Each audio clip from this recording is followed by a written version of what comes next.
మీరు ఇప్పుడు ఏమనుకుంటున్నారు? రజిత తప్పు అనుకుంటున్నారా, శివ తప్పు అనుకుంటున్నారా? మెయిన్ గా ఇద్దరిది తప్పు ఉంది సార్. తను ప్రేరేపించడం తప్పే, ఆ ప్రేరణకు గురైనందుకు తనది తప్పే. ఎందుకంటే తను ఒక వ్యక్తి ప్రేరేపించినప్పుడు తన పిల్లల్ని ఎట్లా చంపుకుంటారు? ఎందుకంటే తన కడుపు దించుకొని పుట్టారు కదా సార్ ముగ్గురు పిల్లలు. ఇప్పుడు ఒక వ్యక్తికి ఓకే నీ క్లాస్మేట్ కావచ్చు, ఇంకోటి కావచ్చు, అతని మీద నీకు ప్రేమ పుట్టినప్పుడు నువ్వు డైరెక్ట్ గా వెళ్ళిపోవచ్చు. కానీ పిల్లల్ని చంపాలని ఎందుకు అనుకోవచ్చు అనుకుంటున్నా? తన పైన ఆస్తి ఉంది సార్. ఎవరి పైన? రజిత పైన. ఓహో, రజిత పైన ఆస్తి ఉంది కాబట్టి ఈ పిల్లలు ఉంటే ఆ ఆస్తి పిల్లలకు చెందుతుంది కాబట్టి వీళ్ళని చంపేస్తే ఆస్తికి ఎవరు అడ్డుండరు అనుకోనా? శివ ప్రేరేపించుంటాడు సార్. ఇట్లా ఈ విధంగా ప్రేరేపిస్తేనే తను ఈ దుర్మార్గానికి పాల్పడింది. Okay okay okay okay. ఆమె పైన ఎన్ని ఎకరాల పొలం ఉంది? 2 ఎకరాలన్నర పొలం ఉంది, 2 ఫ్లాట్లు ఉంది ఆమె పేరు మీద. ఓకే, ఇప్పుడు మేజర్ గా మీరు ఇప్పుడు ఎందుకంటే చాలా మంది జనాలు చూస్తున్నారు, మీరు అంటున్నారు ఏం న్యాయం జరగట్లేదు, చాలా మంది వస్తున్నారు పోతున్నారు, మాకు ఎటువంటి న్యాయం జరగట్లేదు, నిరూపణ కూడా జరగట్లేదు. అసలు ఏం చెప్దాం అనుకుంటున్నారు? ప్రభుత్వానికి ఏం చెప్పదాలి? ప్రభుత్వానికి చెప్పేది ఒకటే సార్, మాకు న్యాయం కావాలి. న్యాయం జరగకపోతే మాకు పట్టియండి, వాళ్ళని ఇద్దరిని పట్టియండి. మెదక్పల్లి గ్రామం అంటే మళ్ళా గుర్తుండిపోయేలా చేస్తాం మేము వాళ్ళిద్దరి పట్ల. ఓకే, వాళ్ళ ఫ్యామిలీ ఎవరైతే అమ్మాయి ఉందో వాళ్ళ ఫ్యామిలీ ఇక్కడికి రావడం జరిగిందా? 5 రోజుల వరకు ఇక్కడే ఉన్నారు సార్. పిల్లలకు పాలు పోసి వచ్చిన దగ్గర ఇక్కడే ఉన్నారు. వాళ్ళ మమ్మీ ఇక్కడే ఉన్నారు. Mummy daddy. వాళ్ళ మమ్మీ ఏం చెప్పడం జరిగింది మీకు? వాళ్ళ మమ్మీ ఏం చెప్తుంది సార్, నేను ఇట్లా అనుకోలేదు, నేను పెంచుకున్నా గానీ పెంచుకున్న తప్పుకు కూడా నన్ను చూడకుండా ఇది చేసింది అని అన్నారు. పెంచుకున్నా అంటే ఈ ఎవరైతే ఉన్నారో ఈమె పెంచుకుంటారు, పెంచుకోరు. ఓకే, ఈమె వచ్చేసి ఒక బంజారా సంబంధించిన అమ్మాయి అని అంటున్నారు. ఎంతవరకు నిజమే? అది నిజమేనా సార్? వాళ్ళే చెప్పారు, వాళ్ళ అమ్మ నాన్ననే చెప్పారు. ఓకే, ఒక బంజారా అమ్మాయిని తెచ్చుకొని పెంచుకున్నాము, ఇప్పుడు ఎస్సీ దాంట్లోకి ఇచ్చారు, అమ్మాయిని మ్యారేజ్ చేశారు. ఓకే, అంటే ఇప్పుడు మేజర్ గా మీకు వాళ్ళ మమ్మీ ఏదన్నా వెళ్ళేటప్పుడు కావచ్చు, పాలు పోసేటప్పుడు కావచ్చు, మీ శోభ కావచ్చు, అది కావచ్చు, ఇక్కడ ఉన్న పెద్ద మనుషులు, ఇక్కడ ఉన్న పొలిటికల్ లీడర్స్ ఎవరన్నా దీని మీద స్పందించడం జరిగిందా? స్పందించారు సార్, కానీ వాళ్ళ అమ్మ వెళ్తూ ఒక మాట అని వెళ్ళింది సార్. ఇక్కడికి వచ్చిన తర్వాత తన పిల్లని తిడుతుంటే ఎందుకు ఆ పిల్లని తిడుతుర్రు అది ఇది అని ఇష్యూ అయింది. ఒక 5-10 మినిట్స్ అయింది. అయిన తర్వాత పక్కింట్లో పడుకున్నారు. Morning 3 o'clock లేచిరు. లేచి చక్కగా బావ దగ్గరకు వచ్చిరు. వచ్చి నాయన మరి ఇల్లుకు 7 ట్రిప్పుల ఇటుక కొట్టించిన, 20 సంచుల సిమెంట్ వేయించిన, నా బిడ్డ మీద ఉన్న పుస్తల తాడు నీ దగ్గరనే ఉంది, మరి నాకి నాయన నేను ఎట్లా బతకాలని వచ్చింది. ఎవరు? వాళ్ళ అమ్మ. ఈయన్నే ఉన్నది, ఈయన్నే అడిగింది మమ్మల్ని. 5 రోజులు పాలు పోసి వచ్చిన తర్వాత ఈ మాట అడిగింది మమ్మల్ని. మీ బావగారిని అడిగింది. ఎక్కడ ఇల్లుకి ఉష్క కొట్టించింది? ఈ ఇల్లుకి ఆమె కొట్టించింది, నా డబ్బులు నాకు ఇవ్వండి అని. ఓకే, అది ఎంతవరకు? అంటే పిల్లలు చచ్చిపోయారని అది లేదు, ఆ బాధ లేదు. ఆ బాధ అయిపోయింది. ఈ ఆస్తి కొరకు అడుగుతున్నారు సార్, మరి అది ఎంతవరకు? మీకు ఏమైనా డౌట్ ఉందా వాళ్ళ అమ్మ చేయి కూడా ఏమైనా ఉండొచ్చని? మాకైతే తెలియదు సార్. తెలియదు. ఓకే, అంటే వాళ్ళ డాడీ కావచ్చు, అమ్మాయి వాళ్ళ డాడీ కావచ్చు, లేదంటే వాళ్ళ అన్నదమ్ములు ఎవరు ఉన్నారు? ఎవరు లేరు. ఈ ఒక్కదాన్ని చదువుకున్నారు, చదువుకున్నందుకు మీ ఇంటికి వచ్చింది, దుకాణం పెట్టిపోయింది. మీరు ఇప్పుడు ఆ పిల్లలకు న్యాయం జరగాలంటే ఏం చేద్దాం అనుకుంటున్నారు? ఆ పిల్లలకు న్యాయం జరగాలి, మా కుటుంబానికి మొత్తానికి న్యాయం జరగాలంటే బహిరంగంగా ఉరి తీయాలి. తను పిల్లలు అనుభవించే వేదన, వాళ్ళు పడిన బాధ ఒక్కసారి కూడా అమ్మ వద్దు అనలేదా? తన తల్లికి బాధ అనిపించదా? ఒక్కసారైనా గుర్తు తెచ్చుకోండి. కింద పడితేనే ఎంత విల్లాడిపోతామా, పిల్లలు కింద పడితేనే మనము.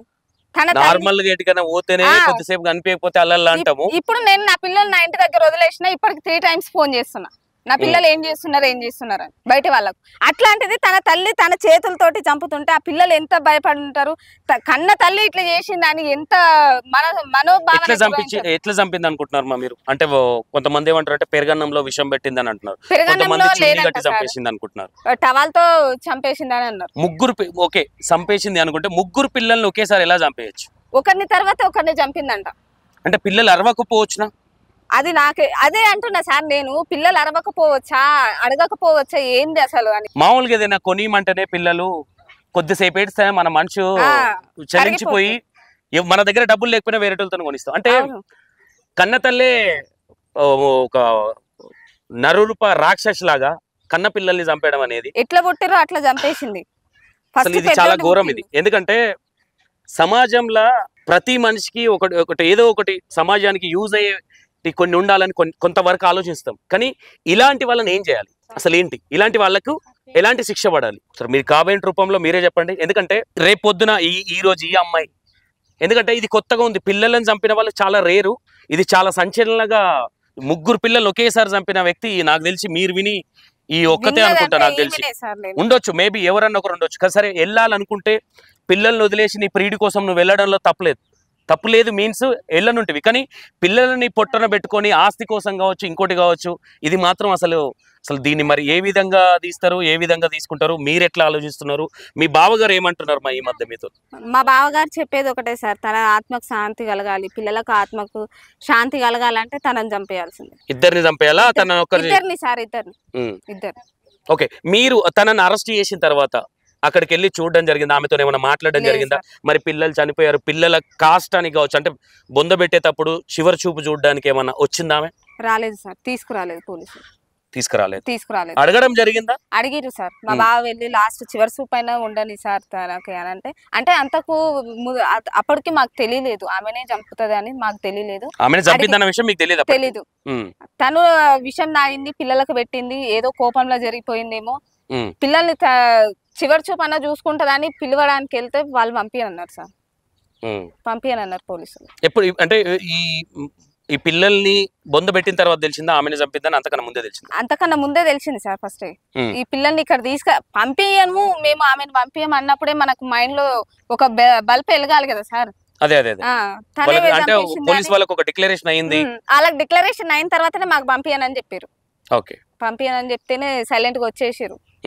కనీసము ఆ వీడియోలలో చూస్తుంటే నా పిల్లల్ని నేను చంపేసిన అనే ఒక పశ్చాత్తాప అనేది కావచ్చు, ఇంకోటి కావచ్చు, ఆమెలో ఒక బాధ అనేది లేదు. అంటే దిల్దారిగా నేనేం తప్పు చేయలేదు, నన్ను ఏదో కావాలని అరెస్ట్ చేసిరు అనే విధంగా ఆమె నడిచే స్టైల్ కానీ అది కానీ ఉంది తప్ప, మళ్ళీ ఈ శివ అనే వ్యక్తి ఎవరైతే ఉన్నారో, ఫస్ట్ ఆఫ్ ఆల్ రేపొద్దున ఇంకొకరికి ఇంకో ఇంట్లో ఇలాంటి ఘటన జరగొద్దు అంటే ఇలాంటి వాళ్ళకు ఒక కఠిన చర్యలు కావచ్చు, వీళ్ళని చాలా సీరియస్గా తీసుకొని ఏదో ఒకటి చేస్తేనే రేపొద్దున ఇంకొకరు చేయరు. అంటే ఇంకొకరికి భయం ఉండాలంటే వీళ్ళన్నట్టుగా మరి మీరు ఏం చేయాలనుకుంటున్నారు? ప్రభుత్వాలు కావచ్చు, లేదంటే పోలీసు వారు కావచ్చు, లేదంటే కోర్టులు కావచ్చు, ఎలాంటి శిక్షలు వేస్తారు అనేది అది చూడాల్సింది. మీరు లాస్ట్ అండ్ ఫైనల్ గా ఏం చెప్దాం అనుకుంటున్నారు? చంపేయాల్సిందే సార్, ఎందుకంటే ఇంకొకరు తయారవుతారు సార్ ఇట్లాంటివి. ఇంకా మన తెలంగాణ రాష్ట్రంలో ఎంతమంది ఇట్లా తయారవుతారు, మగ పిల్లలే గాని ఆడపిల్లలే గాని, ఇంకా ఎన్ని ఘోరాలు చూడాల్సి వస్తుంది మనం. ఓకే, మీరు పిల్లల్ని ఇక్కడికి తీసుకొచ్చారు కదమ్మా, ఎక్కడన్నా గాయాలు ఉన్నాయా, లేదంటే గొంతు ఉరేసి అది ఉంటది కదా? పోస్ట్ మార్టం కి తీసుకెళ్లారు, మమ్మల్ని టచ్ కూడా చేయనియాలి, పిల్లల్ని లోపలికి కూడా, ఇంట్లో లోపలికి కూడా మమ్మల్ని జస్ట్ ఇక్కడికి వచ్చినాక కూడా జస్ట్ ముఖం మందమే మీరు చూడొచ్చు తప్ప ఇక్కడికి నుంచి జస్ట్ మొత్తం కట్టేసారు. 3 పిల్లలు పోస్ట్ మార్టం, 3 పోస్ట్ మార్టం చేసారు.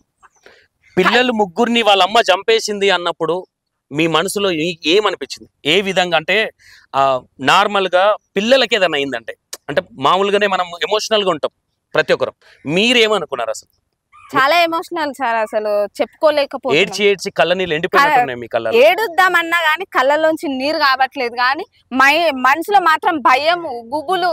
ఎప్పుడు ఈ పిల్లలు ఈ టైంలో ఏం చేసేవారు, ఎట్లా ఉండేవాళ్ళు, ఈ టైంలో స్కూల్కి వెళ్తుండేనా, ఈ టైంలో ఇంటికి వస్తుండేనా, తల్లిదండ్రితో ఎట్లా మాట్లాడుతుండే, ఇంకా మాకంటే పక్కనున్న తండ్రి వేదన ఇంకా ఘోరంగా ఉంది సార్. ఘోరం అంటే ఘోరం, అసలు చూడాలని తన ముఖం కూడా చూడాలనిపిస్తలేదు మాకు, అంత భయం అవుతుంది. నేను కూడా సూసైడ్ చేసుకొని చనిపోతా అనే మాటలు ఆయన నోట్లో నుంచి వస్తున్నాయని విన్నాం, ఎంతవరకు నిజం? అవును సార్, ఇప్పుడు పిల్లలు లేని బ్రతుకు నాకేం బ్రతుకు, నేనుండే ఏం లాభం, నేను ఎవరి కోసం బ్రతకాలి, ఎవరిని ఉద్ధరించాలి నేను? ఓకే, ఈ మాటలు వస్తున్నాయి సార్ తనకు కూడా. ఓకే, సో చూశారు కదా, ఎందుకంటే ప్రతి మనిషి పుట్టినప్పుడు సమాజానికి ఎంతో కొంత యూజ్ అయ్యే విధంగా ఉండాలి తప్ప, రేపొద్దున పెళ్ళే ఆడపిల్లలు కావచ్చు, అక్రమ సంబంధాలు పెట్టుకునే వాళ్ళు కావచ్చు, ఇంకోటి కావచ్చు, ఏదైనా అంటే దీన్ని వాళ్ళన్నట్టుగా నిజంగానే ఉరిదీయాలా, లేదంటే మీకు రేపొద్దున మొన్న ఏదైతే సంఘటన జరిగిందో అదేం దిశ సంఘటన, అలాంటిది కావాలని వాళ్ళు కోరుకుంటున్నారు. ఇలాంటి వాళ్ళకి అలాంటి శిక్షలు పడితే న్యాయం జరుగుతుందని అనుకుంటున్నారు వాళ్ళు కూడా. ఓకేనా, మీ కామెంట్ రూపంలో ఏదైనా సరే, 3 పిల్లల్ని పొట్టన పెట్టుకున్నది, కన్నప్పుడు ఆ కన్న కోత ఎట్లుంటుందో, ఆమె కన్నా ఆమె మనిషే కదా, మరి ఆమెకి ఎందుకు తెలియలేదు అనేది, అది ఏం జరుగుతుంది, ఎటు పోతుంది, పోలీసు వాళ్ళు ఎలాంటి చర్యలు తీసుకుంటారో చూద్దాం. ఓకేనా, right, thank you so much.